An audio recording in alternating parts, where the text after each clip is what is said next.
અમદાવાદ શહેરના માર્ગો પર પડતા ભૂવાની સમસ્યા રોકવા માટે હવે વેન્ટિલેશન કોલમ લગાવાશે। છેલ્લા 2 વર્ષમાં 120 સ્થળોએ ભૂવા પડવાની ઘટના બની। મહાનગરપાલિકાના ઇજનેર વિભાગે કરેલા સર્વેમાં જાણવા મળ્યું કે રોડની નીચે ગેસ ઉત્પન્ન થતા ગેસના પ્રેશરના કારણે રોડ બેસી જતા હોય છે। ગેસ લાંબો સમય સુધી જમીનની નીચે રહેતા ઝાકળનું સ્વરૂપ ધારણ કરે છે અને રોડને નબળો પાડી દે છે, જેથી રસ્તાની નીચે અને કેચપીટની બાજુમાં અંદાજે 20 ફૂટ ઊંચા કોલમ ઊભા કરાશે। બીજી તરફ કેચપીટની નીચે 30 ફૂટ સુધી આ કોલમનો બીજો છેડો આપવામાં આવશે, જે રોડની નીચેનો ગેસ ખેંચીને હવામાં છોડી દેશે, જેનાથી પ્રેશર ખેંચી રોડને લાંબા સમય સુધી ટકાવી રખાશે। અલગ અલગ ઝોનમાં આવા વેન્ટિલેશન કોલમ ઊભા કરાશે।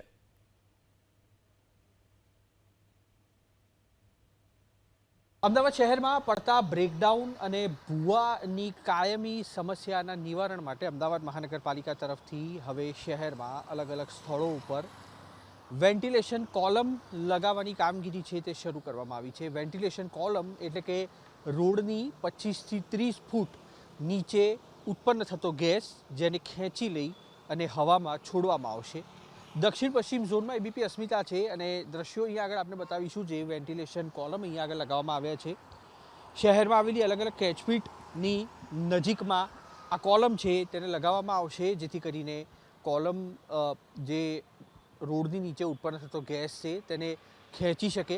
અમદાવાદ મહાનગરપાલિકાએ છેલ્લા 2 વર્ષમાં 120થી વધુ જે બ્રેકડાઉન થયા હતા તેનો સર્વે કર્યો હતો અને તેમાં સામે આવ્યું હતું કે મોટા ભાગના ભૂવા છે, બ્રેકડાઉન છે, તે રોડ પોલા થવાના કારણે બેસી જતા હોય છે અને રોડ પોલા થવા પાછળનું કારણ છે રોડની નીચે ઉત્પન્ન થતો ગેસ। આ વેન્ટિલેશન કોલમ આપ જોઈ રહ્યા છો તે જમીનમાંથી સીધો જ ગેસ છે તેને ખેંચી અને હવામાં છોડી દેશે, જેથી કરીને રોડની નીચે વધુ પડતો ગેસ છે તે ઉત્પન્ન ન થાય। આ સિવાય પણ અમદાવાદ શહેરમાં 40 થી 45 વર્ષ જૂની પાણીની લાઈન અને ડ્રેનેજ લાઈન છે તે પણ બ્રેકડાઉન થવા પાછળ જવાબદાર છે, પણ અમદાવાદ મહાનગરપાલિકા હાલના તબક્કે આ લાઈનો છે તેને લઈને કોઈ પણ રીતે પ્રક્રિયા કરી શકે કે તેનું રિપેરિંગ કરી શકે તે પ્રકારની પરિસ્થિતિ નથી, જેના કારણે થઈને અમદાવાદ મહાનગરપાલિકાએ બીજા વિકલ્પ તરીકે અલગ અલગ સ્થળો ઉપર આ વેન્ટિલેશન કોલમ લગાવવાની શરૂઆત કરી છે અને દક્ષિણ પશ્ચિમ ઝોનમાં આ કોલમ છે તે લગાવવાની કામગીરી શરૂ કરાઈ છે। કોર્પોરેશનનો દાવો એ પણ છે કે રાજ્યમાં અમદાવાદ પ્રથમ એવું શહેર હશે કે જેણે આ પ્રકારે રોડની નીચે એટલે કે 30 થી 40 ફૂટ નીચે ઉત્પન્ન થતો ગેસ છે તેને ખેંચી લઈ અને હવામાં છોડવા માટે આ કોલમ લગાવવાની શરૂઆત કરી છે। કેમેરામેન રાજ ભાવસાર સાથે કુશાંક સોની, એબીપી અસ્મિતા, અમદાવાદ। મહાનગરપાલિકા દ્વારા વેન્ટિલેશન કોલમ ઊભા કરવાનું નક્કી કરવામાં આવ્યું।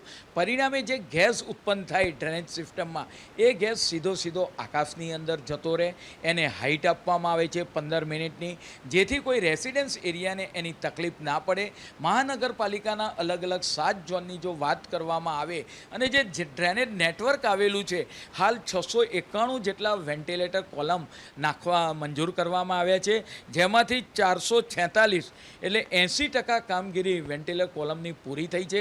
પરિણામે ભૂવામાંથી મુક્તિ મળે એ માટે મહાનગરપાલિકાએ આપણે વાત કરીએ કે ગેસને સીધો આકાશમાં છોડવામાં આવે, હાઇટ પર છોડવામાં આવે તો ડ્રેનેજ લાઇનની અંદર ભૂવા પડતા નથી અને લાંબા સમય સુધી આ રોડ ચાલતા હોય છે।